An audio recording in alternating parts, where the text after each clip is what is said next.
everybody. I want to do two things. One is to tell you a little bit about what Monika Bauerlein, the CEO at Mother Jones, has accomplished over those years. And then I want to say a few things about who I think she is and what you may hear from her today.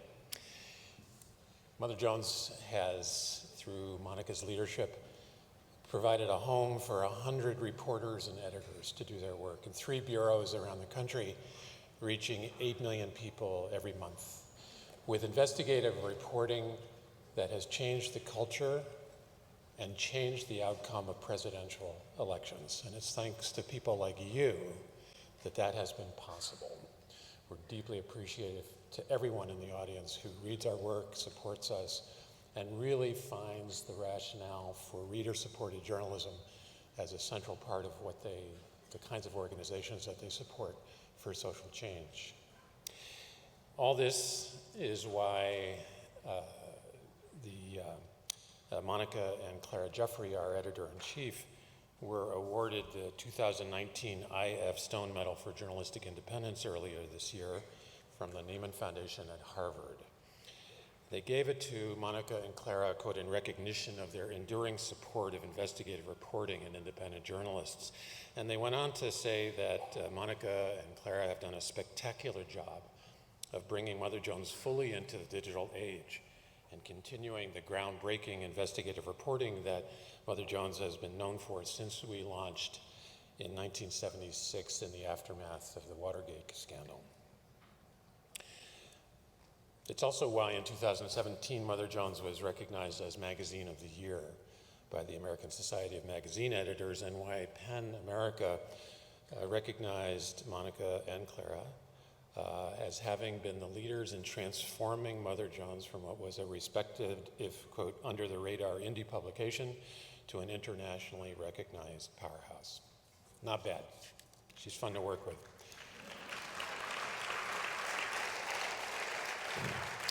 So, who is this woman? She's a smarty pants. But first and foremost, she is a journalist, deeply curious about the world that we live in, and with a remarkable openness to be surprised by what she learns from inquiring about the world.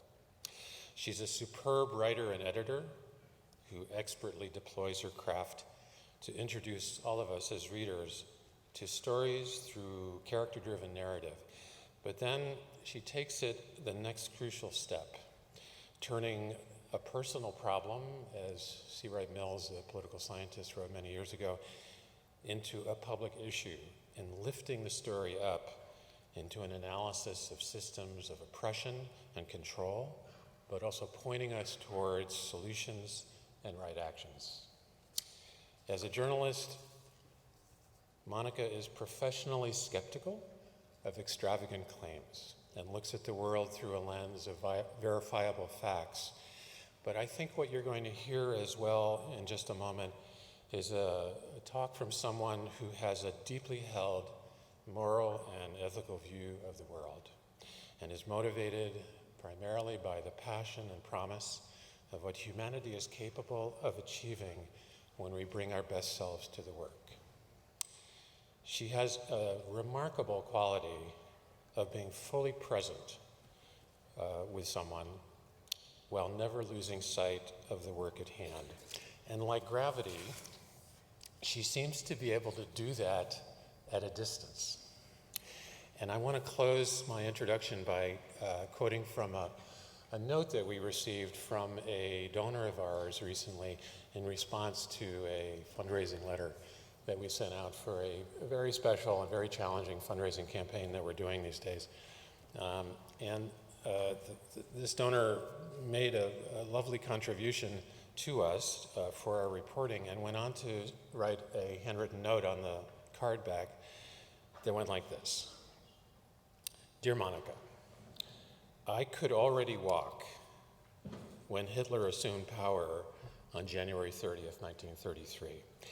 I remember only too well how difficult and full of daily anguish life was during the Third Reich for our family.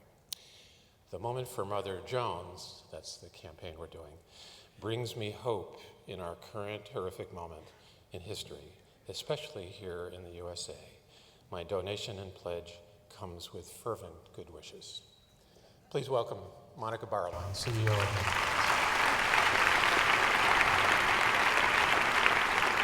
Thank you, Steve. I'm starting with a picture of Mary Harris Jones, who is the badass lady that Mother Jones is named after. And I wanted to do that because she was somebody who took on a really impossible challenges at a very tough time more than 100 years ago, and she prevailed. And so may that be an inspiration to us. I came back not long ago from a gathering of investigative journalists from all over the world, and this was a workshop that I saw there. And it was really a reminder of how many journalists all over the world deal with the same problem, which is that there is this rise of authoritarian and demagogic leadership in many, many places. And one of the first things that these leaders do inevitably is they go after the press. This is in Turkey, which is accidentally the worst jailer of journalists in the world. In India, in Denmark, in Hungary, in all these places, sometimes the journalists are murdered, sometimes they are put in prison, sometimes the oligarch gets their cronies to buy up the news organization and get rid of the troublemakers. Sometimes it's just a constant war of attrition and attacks on credibility and, cries of fake news and not familiar at all. In fact, the United States has fallen every year now in the last 3 years in the Press Freedom Index that Reporters Without Borders puts together, because this is now a country where journalists are under attack all the time. And this is, I hope you can see this, but, we're ranked between Romania and Senegal at the moment. And why do these autocrats do this? Why are they so obsessed with getting control of the press? It's because the truth is really, really dangerous to them. It is one of their worst enemies, and they can't have it, which is also why the people who wrote the Constitution, with all their flaws and all their blind spots, but they were trying to prevent anti-democratic governance. And so in the fight against tyranny, they saw journalism and a free press as a really essential ingredient. And so too, the kind of rise in civic energy that we've seen in this country in the last few years has been, among other things, a rallying to journalism and to the role of truth in empowering an engaged community. But this all goes back, well before, that's me trying to get a source on the phone. This all goes back, well before a president with, an itchy Twitter finger and all of that. And so I wanted to spend a little bit of time analyzing how we got here, particularly when it comes to this field that I work in.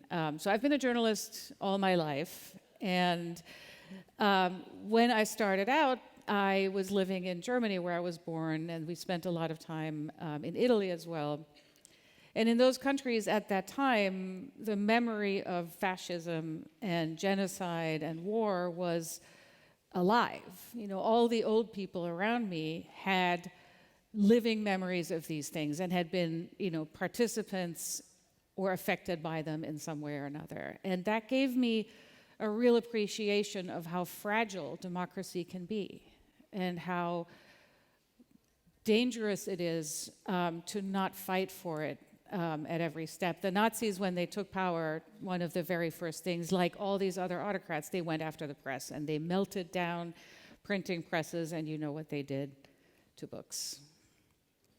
So this all seemed nonetheless really distant and sort of important but not, present living history when I came to this country and, ended up in an incredibly vibrant and strong press landscape. And the Twin Cities in Minneapolis, St. Paul, where I spent a lot of my early years as a journalist, they had 2 daily newspapers, 2 alternative weeklies, African American newspapers, Native American newspapers, Hmong newspapers, dozens and dozens of neighborhood newspapers, And those are just the papers, and then there were television and radio outlets, and all of them with complements of journalists and sometimes investigative teams. So a huge amount of journalistic firepower directed at sometimes the powerful. And I want to pause there to say that this was not the golden age of journalism that some people in my profession sometimes sort of wax nostalgic about, that there were a lot of blind spots. There were a lot of stories that were not being told. There were a lot of communities being ignored. The elite news organizations in particular were very bought into the status quo, and they were very white and very male. So that was already a problem, and it became more of a problem because of the way that these news organizations were owned. Because ownership and follow the money is what we say in my profession. The way we've paid for journalism in this country historically is by bundling up eyeballs, so all of you, gathering you up and tying you into little bundles and selling that attention of 1 minute or 10 minutes or 2 seconds to advertisers. And that was profitable for a really long time, and like any profitable activity, the people who were doing it, and particularly the people who owned the profit-making, wanted to do more of it, and so there was an incredible amount of kind of corporatization and consolidation in the business. Some of you may remember, many years ago when Ben Bagdikian sounded a warning about there being 50 corporations that controlled much of the media. We're actually down to 6, and this chart is already back again out of date. This has been an ongoing problem, and it's made worse by the fact that really there are just 2 corporations that control a lot of the news that many people get. This is what happens when you Google Facebook Big Brother or Google Big Brother. People have basically all had the same idea. And Google and Facebook have this incredible amount of power. I want to kind of nerd out with you on the details a little bit because we don't have enough of a conversation of what happens under the hood of how we get information. They have this inordinate amount of power, and it's not by people walking around and saying, elevate this story, bury that story. It's robots, it's algorithms, it's algorithms that are programmed by humans, and in Facebook's case, for instance, the algorithms are programmed in such a way as to maximize profit for Facebook. That's what they're there for. And so the way Facebook makes a profit is the more people spend more time on the platform and share and like and engage, the more money they make by them being the people who do the bundling of eyeballs and selling them to advertisers. So it turns out one of the easiest ways to get people to like and share and engage is to cater to anger and fear. Whatever your anger or your fear may be, when you push those buttons, there are biochemical responses that happen. And so people who create content for Facebook understood that. Some people who were just trying to sell, cat videos, and some people who had much more of an ulterior motive. And we saw that in the 2016 campaign, how much content was shown in people's feeds that people accepted as news coverage that was actually just designed to manipulate them. But it gets worse, and it gets even a little more complicated because Facebook gets a black eye for all of this after the election.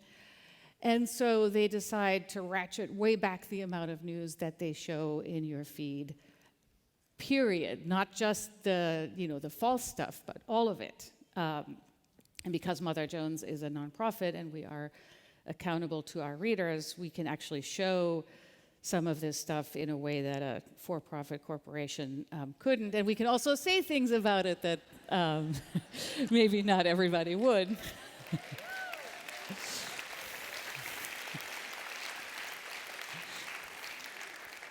This one's for our creative director. And we can show the numbers behind it. So there you see that, over a period of time, a lot of people became very engaged with our journalism on Facebook because they're passionate about it.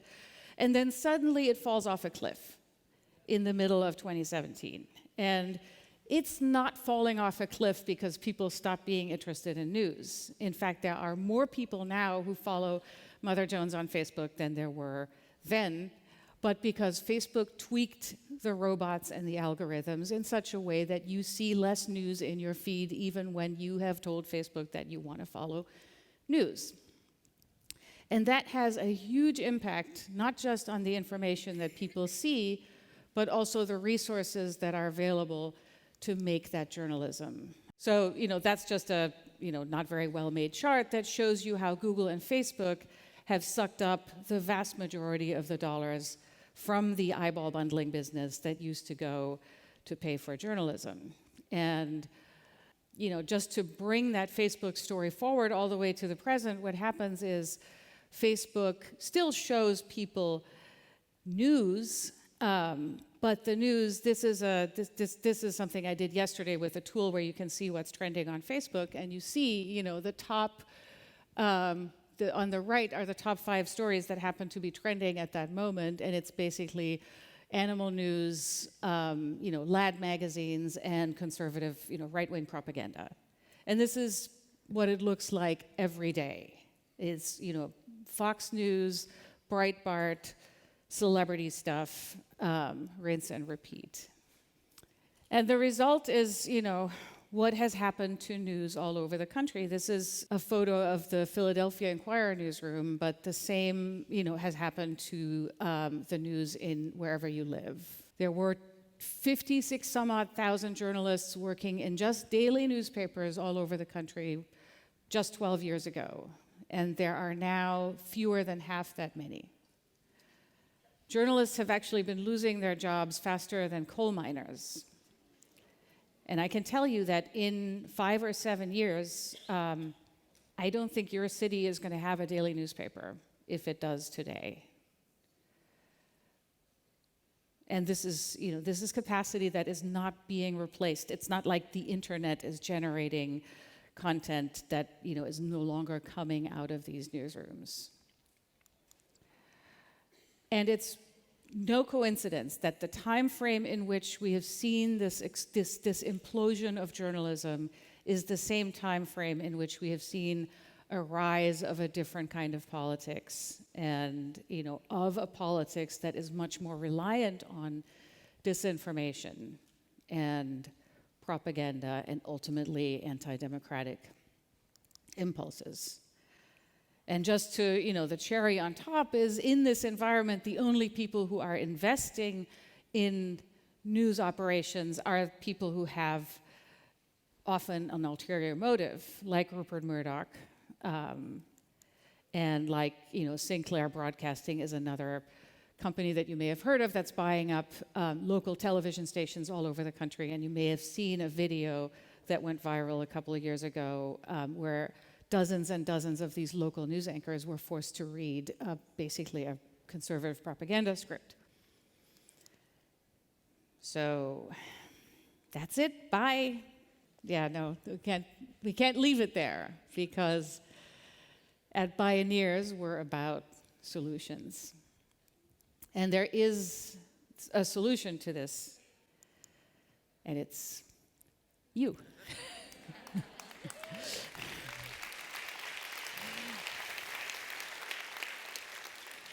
And I mean that very specifically. I think I am convinced, after everything that I've seen in this story of what has happened to news in this country and around the world, that the only way we are going to have journalism that serves the public, that serves the democracy that it's a part of, is for the public to take ownership of it.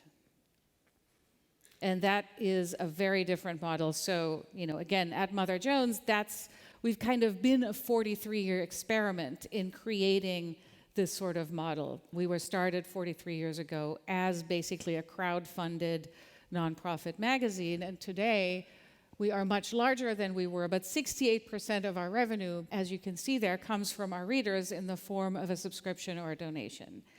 And that gives us a totally different set of incentives and a totally different group of people that we are accountable to, because it is not shareholders, it's not Rupert Murdoch, it's not even a well-meaning billionaire like a Jeff Bezos, it's you. And that gives you a newsroom that serves you, that can go and do things like, send a reporter to work inside of a private prison and find out what's really going on in these for-profit jails and prisons and detention centers that, a lot of people, especially black and brown people, are locked up in. And when you do that kind of journalism, it, again, because it is so threatening to the powerful, it's threatening because it has impact. In this particular story that we published, the Obama administration then responded by saying, okay, we're going to have to scale back on use of these prisons. Now, we know how the story ended. Literally the day after the election in 2016, private prison stocks went through the roof. But the arc of history bends slowly, and the story is not done yet. I wanted to address one thing that I do hear a lot right now, which is, okay, but we have these great, national newspapers that are doing all this amazing investigative work. How many do we really need? Like the New York Times and the Washington Post are getting at a lot of the stuff that I want to know. And they are doing really amazing work. And I am very happy that there are 1,200 people working in the New York Times newsroom. But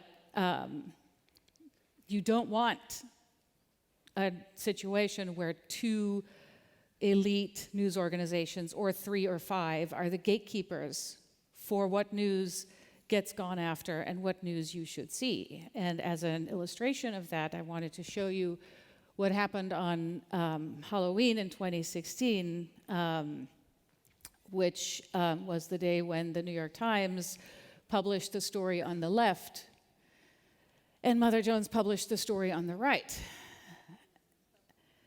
And that to me is a real illustration of how you want many different voices and many different perspectives. And the great news is those are starting to happen. That collage, look, Mother Jones is just one of the tiles over there on the right. There are now more than 200 nonprofit news organizations all over the country. I'm sure there's one where you live.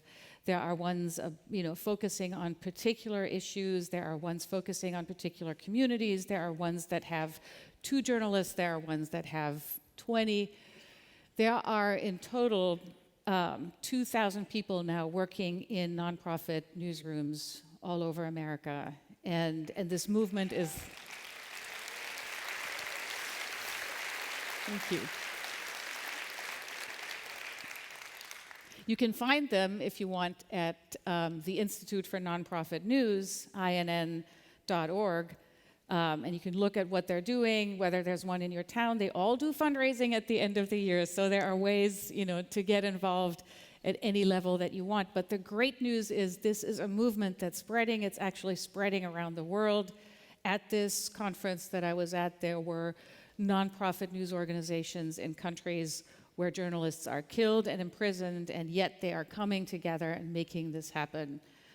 And you can easily see, from 2,000 to 20,000 is only a factor of 10x. That's nothing for, in Silicon Valley. That's something that could happen over a period of 5 or 10 years, and then we would have replaced a lot of the capacity that we lost, but we would replace it with something much more democratic, accountable, transparent, and diverse, and we would have replaced it with something that serves you. And I think she would be proud.